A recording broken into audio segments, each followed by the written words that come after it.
Hello and welcome. I am Gimba Umar. Tonight, jitters of a looming economic recession. Senate summons Finance Minister, CBN Governor to explain government's fiscal policies to salvage the economy.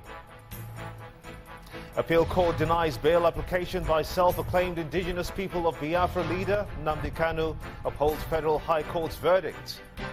Police in Enugu arrest suspected herdsmen allegedly involved in April 25th attack on Nimbo community. Recover video of midnight raid. Italian police rescue 562 people from deadly migrant boat capsize in the Mediterranean. 5 people drown in incident caught on camera. On Business News tonight, Nigeria's stock market hits new highs as investors hail CBN's new flexible forex policy. And on Sports News tonight, Day 4 action in the Channel's National Kids Cup produces semi-finalists. Defending champions still in the race. I'm Gloria Umezuke, and tonight from Abuja, we continue our series reviewing the Buhari administration's 1 year in office today with a look at the National Assembly.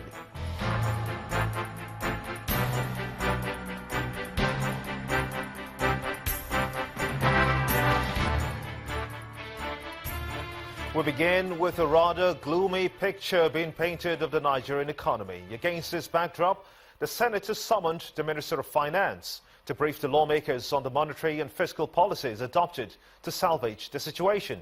The Senate's decision comes after Senator Basi Akpan drew the attention of the lawmakers to a report from the National Bureau of Statistics stating that the Nigerian economy has plunged into a recession.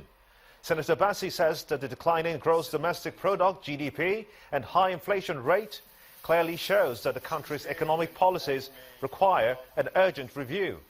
No date has been fixed for the appearance of the Finance Minister, Mrs. Kemi Adeosun, and the Governor of the CBN, Mr. Godwin Emefiele. This Senate further observes that the report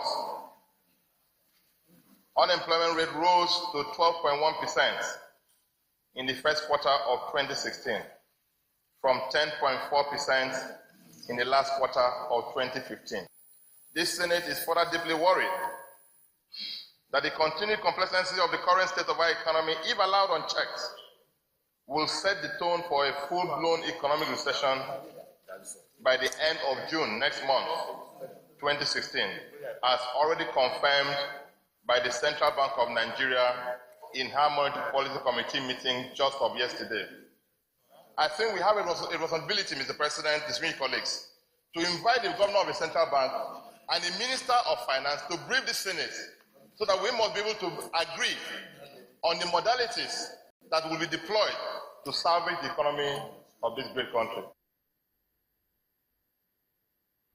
Meanwhile, the President says that it is regrettable that Nigeria depended solely on oil for a long time without making efforts to diversify the economy.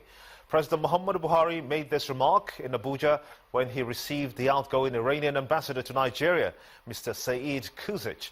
In the president's words, quote, "We made a terrible mistake by becoming a monoproduct economy hinged on oil, and we are now in a volatile situation due to the crash in oil prices." President Buhari adds that Iran was able to survive many years of sanctions because the country's economy is diversified, an indication that Nigeria stands to benefit from a diversified economy, which he says his administration is committed to achieve. The president also met with the outgoing Chinese ambassador to Nigeria, saying that he will do everything necessary to meet Nigeria's obligations under the bilateral agreements with the Chinese for the development of critical infrastructure in Nigeria. The Court of Appeal sitting in Abuja has denied a bail application by the self-acclaimed leader of the indigenous people of Biafra, Mr. Nnamdi Kanu. Mr. Kanu had asked the court to determine whether the ruling by Justice John Soho of the Federal High Court was not an aberration of his fundamental rights as stipulated in the Constitution. Mr. Kanu also asked the appeal court to determine whether or not the Federal High Court was right in making his dual citizenship an excuse for refusing him bail. The Court of Appeal held that the lower court was right in relying upon Mr. Kanu's dual citizenship as the basis for denying him application for bail. Mr. Kanu is facing treason charges alongside two others, Benjamin and James, at the Federal High Court in Abuja. The lawyer to the Senate President, Dr. Bukola Saraki, has continued the cross-examination of the chief prosecution witness, Mr. Michael Wetkas, in the case of false declaration of assets brought against him by the federal government at the Code of Conduct Tribunal. The witness, who was questioned about the properties located on plots 280, that to be 2481 and 2482 in cadastral zone allegedly owned by the Senate President, read a letter from the Abuja Metropolitan Management Agency which informed the EFCC that the property was transferred to Clearlessly Properties and Investments Limited using the power of attorney. Our correspondent Amaka Okafo reports. It's another day of proceedings at the Code of Conduct Tribunal where the Senate President, Dr. Bukola Saraki, is standing trial for false declaration of assets. At the proceedings, the chief prosecution witness, Mr. Michael Wetkas, was cross-examined on count 6, which alleged that the Senate President acquired a property located in the Maitama area of Abuja in 1993 and failed to declare same on assumption of office as governor in 2003. The witness was made to read a letter from the Abuja Metropolitan Management Agency, which informed the Economic and Financial Crimes Commission that the property was transferred to Carlyle Properties and Investment Limited using a power of attorney.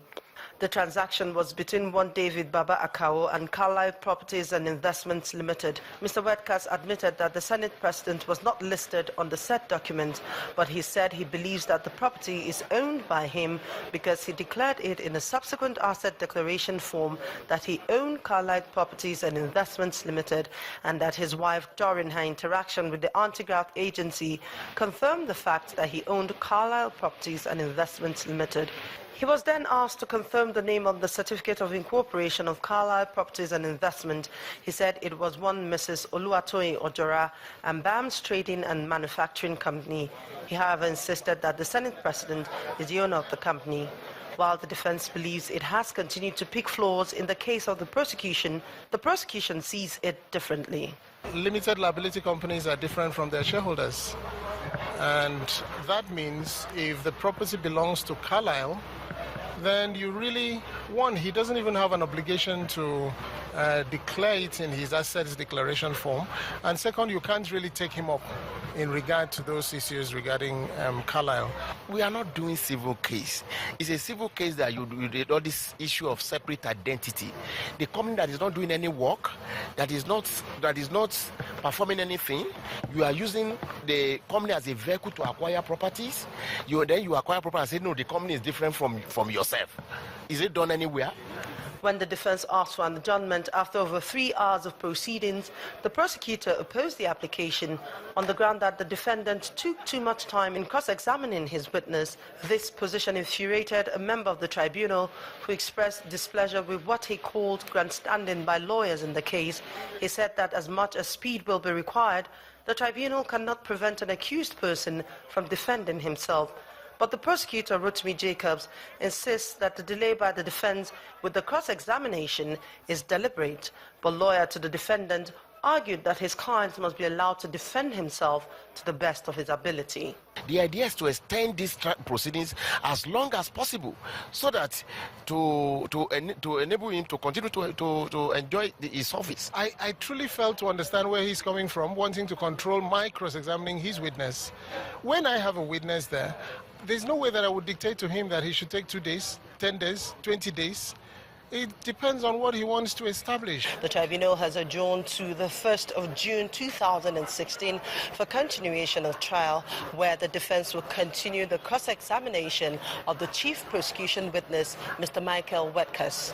Amaka Okafo, Channels Television News. Meanwhile, the Federal High Court in Abuja has dismissed an application by the National Publicity Secretary of the People's Democratic Party, Mr. Olisa Metu, asking for the release of his passport to enable him travel to the UK for medical treatment. The presiding judge, Justice Okonabang, in rejecting the request, held that the court lacks jurisdiction to order the release of Mr. Metu's passport, having earlier directed that it should be deposited with the chief registrar for the period of the ongoing trial.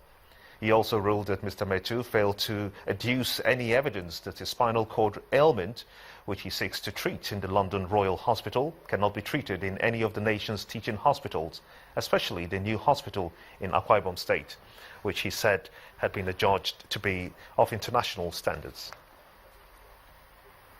The federal government has set up a 16-man committee to address the issue that led to the recent nationwide strike. Addressing a news conference after a meeting with officials of the Nigeria Labour Congress in Abuja, the Secretary to the Government of the Federation, Mr. Babachir Lawal, says that the government and Labour have agreed to dialogue. He also announced the constitution of a board for the Petroleum Product Pricing Regulatory Agency, the PPPRA. There is victory.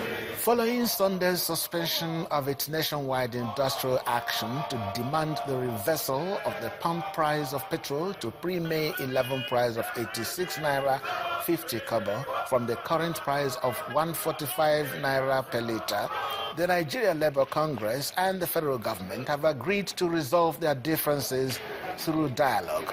The Secretary to the Government of the Federation announced this at the end of a meeting with Labour officials. I'm glad to announce that the President has agreed and has approved the appointment of Alhaji Muhammadu Buba, a former Managing Director of PPMC, a very seasoned all-industry downstream expert. And Alhaji Muhammad has graciously agreed to serve in this capacity. The President of the Nigeria Labour Congress confirms the peaceful resolution of the crisis. He promised that Labour will continue to engage the government on better working conditions for Nigerian workers. I think importantly, I think the success is that of the PPRA, where the template can then and other issues be well examined for the benefit of all of us Nigerians. The Minister of Labour and Productivity, who is to chair the 16-man committee, pledged the commitment of the government to address the issues that led to the strike. A former Labour president and governor of Edo State throws his weight behind the Ayuba Waba-led NLC. The minimum wage discussion will be held under a tripartite negotiation arrangement in conformity with International Labour Organization recommendation and instrument. NSC should ensure that wages are paid as are when due, so that the full burden of the economic crisis is not borne by workers. The government had earlier insisted that until the Labour Congress calls off its strike, there will be no further negotiations after both parties have failed to reach an agreement at their meeting on Tuesday, May 17. In part two, after the break, Lagos State signs Memorandum of Understanding for the construction of a 448 billion naira fourth mainland bridge. Stay with us.